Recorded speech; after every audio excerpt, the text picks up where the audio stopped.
In the quiet town of Ridgewood, a tale of deceit and tragedy unfolded, forever altering the lives of those involved. At the heart of this story were two sisters, Eliza and Veronica Matthews. Veronica, the elder, was married Adam Harper to Adam Harper, a successful and well-respected surgeon. Their seemingly perfect life was envied by all, but beneath the surface a dark and sinister drama was brewing. Eliza and Veronica were born into a modest family in Ridgewood.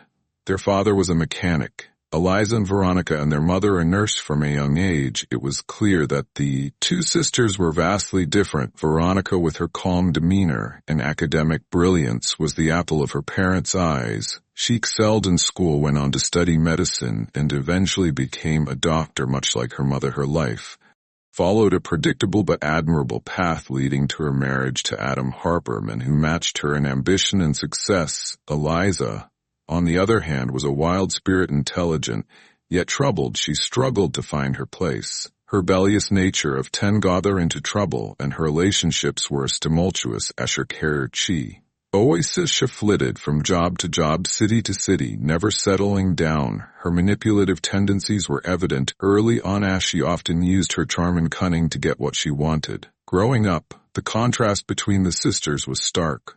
Veronica was the quintessential diligent, respectful, and always eager to please. She excelled academically and socially, earning praise from teachers and admiration from peers. Eliza, however, was the opposite. She was restless and rebellious, often challenging authority and pushing boundaries while equally intelligent.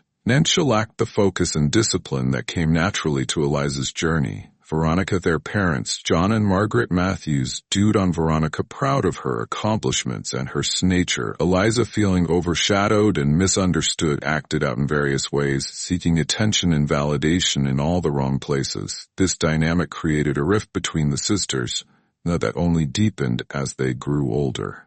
Veronica's journey was linear and predictable.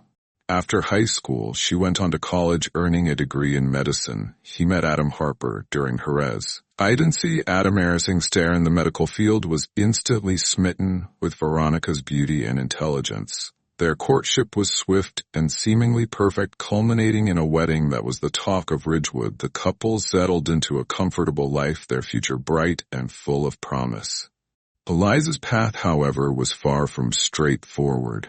After barely graduating from high school, she embarked on a series of ill-fated endeavors. She dabbled in various careers from bartending to real estate, but nothing seemed to stick. Her relationships were equally volatile, characterized by intense passions and bitter endings. Despite her outward bravado, Eliza felt a growing sense of inadequacy, especially in comparison to her seemingly perfect sister. Eliza's return to Ridgewood came after yet another failed relationship and mounting debt. Her late romantic entanglement had ended disastrously, leaving her emotionally and financially seeking refuge.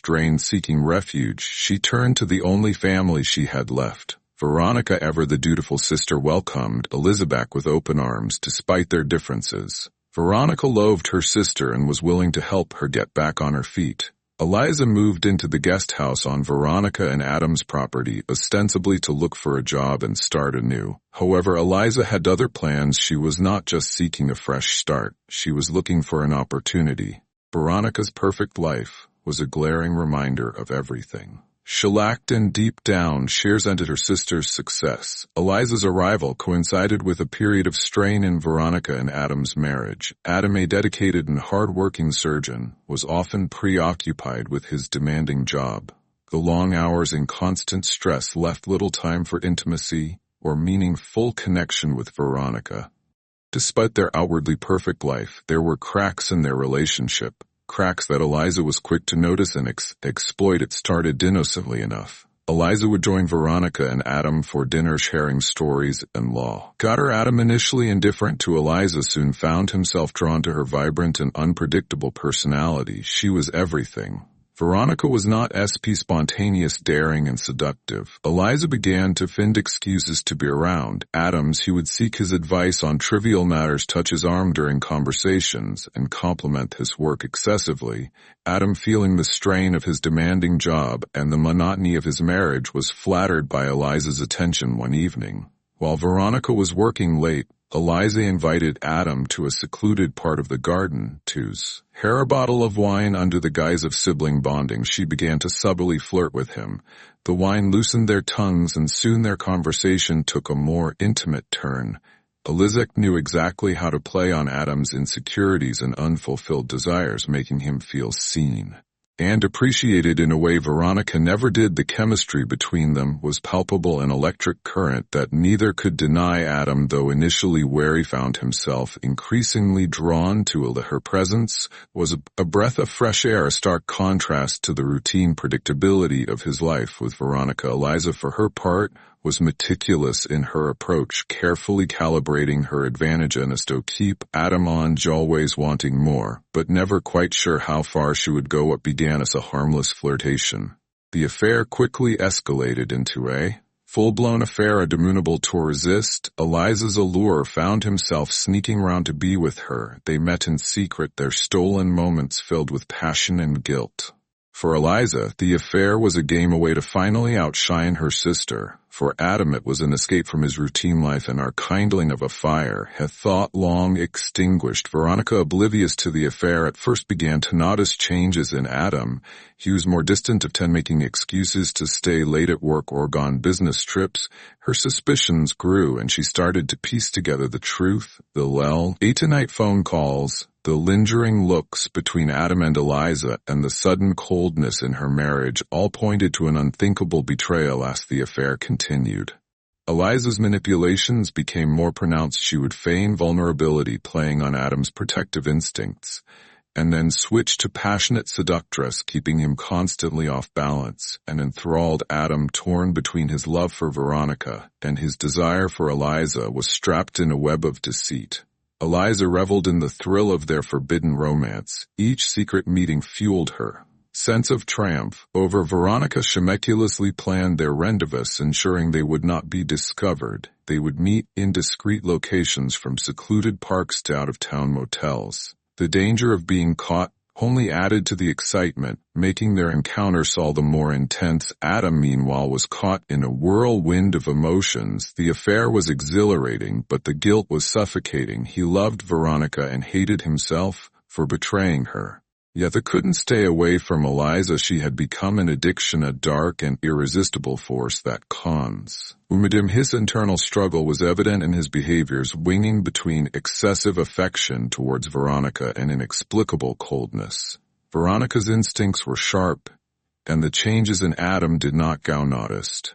She confided in her best friend, Julia, expressing her fears and suspicions. Julia, supportive and concerned, urged Veronica to confront Adam directly. However, Veronica, hoping it was a misunderstanding, decided to observe a little longer before making any accusations. Veronica's suspicions reached a boiling point. One stormy evening, she confronted Adam, demanding to know the truth. Adam, unable to any longer, confessed to the affair. The revelations shattered Veronica. Her perfect life was her trust betrayed by the two people she loved most. In a fit of rage and heartbreak, Veronica confronted Eliza. The argument was explosive, filled with accusations and bitter words. Eliza, initially defiant, eventually revealed her true feelings. She admitted to the affair with a calculated smirk, grieving in the pain she had caused. Veronica, overwhelmed by a whirlwind of emotions, fled the house, her heart pounding and her mind a chaotic mess of betrayal and grief. Every corner of her home was filled with memories of happier times, now tainted by the bitter revelation of her husband's infidelity. She grabbed her car keys and out into the stormy night, the rain matching her tears. The sky rumbled ominously, as if the heavens themselves were mourning her anguish. She drove aimlessly through the storm, the windshield wipers struggling to keep up with the torrential downpour. Her thoughts were a turbulent sea of rage and sorrow, each wave crashing harder than the last. The betrayal was a knife in her heart.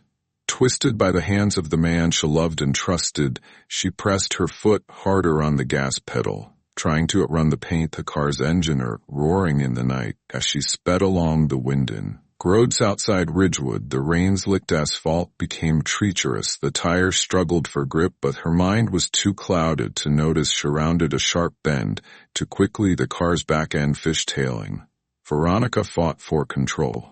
But it was too late. The vehicle skidded off the road, breaking through the flimsy guardrail and tumbling down the rocky ravine. The sound of the crash echoed through the night, a tragic punctuation to the evening's devastating events the next morning, as the first light of dawn broke through the dissipating storm clouds.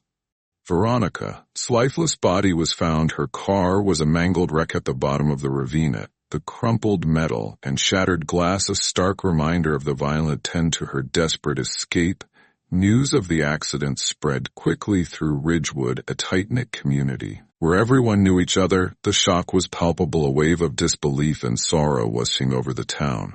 Adam was devastated when he heard the news. The awe of his guilt and sorrow was almost too much to bear. Had loved Veronica once deeply, and the affair with Eliza had been a moment of weakness that spiraled out of control. Now it had cost him everything. His mind replayed the arguments, the hurting Veronica's eyes, and the final moments before she stormed out. That became a shadow of his former self, haunted by the memory of his wife and the betrayal that led to her untimely death. Alay, on the other hand, felt that twisted sense of victory. She had set out to destroy Veronica's perfect life, and she had succeeded, but the cost was higher than she had anticipated. She had expected drama, perhaps a breakup or a scandal, but not this. The community's reaction was swift and brutal. Once the object of envy, she was now the target of scorn and ostracism.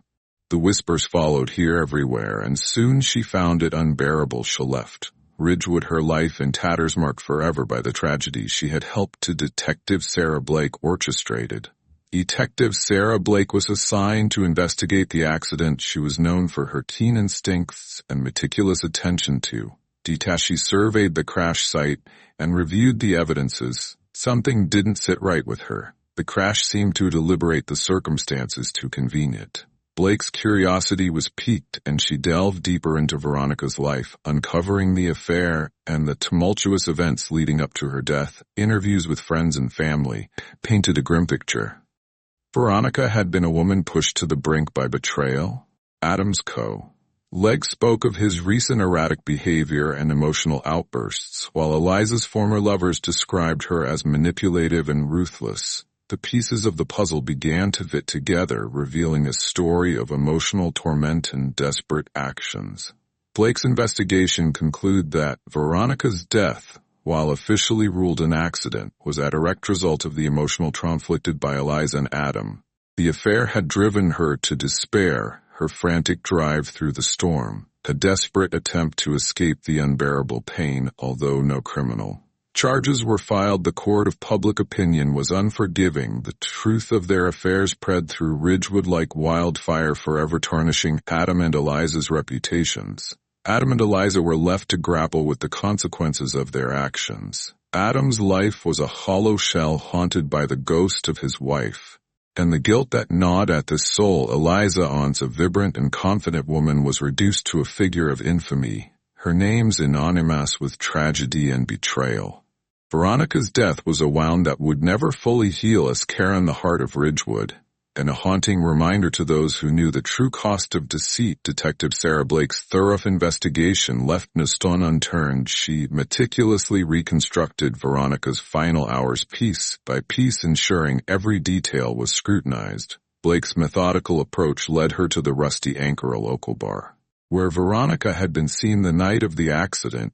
This establishment had dimly lit, haven for the local working class, held secrets that Blake was determined to uncover. The bartender, Hank, became a key Rusty Anchor witness in the investigation. His recollection of Veronica's emotional state that evening was vivid and poignant. "She was drinking heavily, more than I've ever seen." Hank recalled, his gruff voice tinged with concern. "She seemed deeply troubled, like she was trying to drown her sorrows." Hank's account painted a picture of a woman in distress, driven to the edge by the overwhelming revelation of her husband's affair. He described how Veronica had desolated herself at a corner table, here and puffy from crying, nursing one drink after another, as if trying to numb unbearable pain. Hank's testimony provided crucial context for Veronica's state of mind. It became clear to Detective Blake that Veronica had been driven to despair by the devastating discovery of Adam's infidelity. To further understand Veronica's turmoil, Blake reached out to Veronica's best friend, Julia. Julia's account confirmed Julia v. Veronica's suspicions and the emotional havoc they had. She was devastated. Julia confided, her voice trembling. Veronica loved Adam deeply, and the betrayal shattered her. Julia detailed Veronica's spiral into despair, noting how her once vibrant friend had become a shadow of her former self. She couldn't eat, couldn't sleep. The affair consumed her every thought. Julia said here he is welling up with tears. It tried to help her, but she felt so alone, so betrayed. Blake's attention then turned to Adam and Eliza, the central figures in the unfolding tragedy. Adam Amenau, consumed by guilt, was the first to be interviewed. He presented himself as a broken soul tormented by his actions. His confession was raw and heartfelt. I loved Veronica, he told, tears streaming down his face. I never wanted to hurt her. I don't know what came over me. Adam's remorse was palpable, his words laden with regret and sorrow. He spoke of his love for Veronica and his foolish indiscretions that had led to such a catastrophic end. It was a mistake, a terrible mistake. He murmured, his hands trembling. I wish I could take it all back. Eliza, on the other hand, was a tougher nut to crack. Initially, she maintained a veneer of innocence, insisting that she had no intention of causing harm. However, under Blake's relentless and astute questioning, her defenses began to crumble. The detective's keen eye for deception and her unwavering persistence finally wore Eliza down. I wanted what Veronica had. Eliza confessed, her voice barely above a whisper. I was jealous, and I thought if I could take Adam from her I'd feel vindicated. Eliza's admission revealed a deep-seated envy and a pattern of manipulative behavior that had driven her actions. She described how she had carefully orchestrated her seduction of Adam, playing on his weaknesses and exploiting the cracks in his marriage. Blake's investigation into Eliza's past unearthed a true linked pattern of similar behaviors in previous relationships. Former lovers and acquaintances painted a picture of a woman who was charming and alluring, but ultimately destructive. She had a history of using people to get what she wanted, discarding them callously when they were no longer of use. One former boyfriend described her as a black widow, luring men into her web of deceit only to leave their lives in ruins. As Blake pieced together these revelations, a chilling portrait of Eliza emerged. Her actions were not driven by love or passion, but by a cold, calculate desire to possess and control. She had seen Adam as a trophy, a means to an end, and Veronica's misery was merely collateral damage. In her quest for validation, the investigation painted a clear picture. Veronica's death was a tragic consequence of the emotional torment inflicted upon her by those she trusted most, while the affair itself was not a criminal act. The psychological impact on Veronica was undeniable. Detective Blake's report was a damning indictment of Eliza's manipulative nature and Adam's weakness, highlighting the devastating consequences of their actions. Ridgewood would never be the same. The scandal rocked the small town, leaving a lasting impact on all who knew the Matthews and Harper families. Adam and Eliza's actions were condemned, their reputations irreparably damaged. Veronica's death cast a long shadow over Ridgewood. The town's residents, once charmed by the Harper Matthews' seemingly perfect life, were now left to grapple with the dark reality beneath the surface. Adam, consumed by guilt and sorrow, left Ridgewood unable to bear the memories of his lost wife and the betrayal that led to her death. Eliza, rejected and ignored, vanished into the background. Many felt relieved by her leaving, but the harm she caused remained. Ridgewood would eventually look peaceful again, but its people knew that under the calm surface of their small town, strong emotions and secrets could still cause trouble. Could Veronica or Adam have steered their lives away from tragedy? Is a person like Eliza capable of true change, or are some behaviors such to do deep? How will Ridgewood heal from this upheaval? Thank you for watching another true crime story. Click here for another true crime story.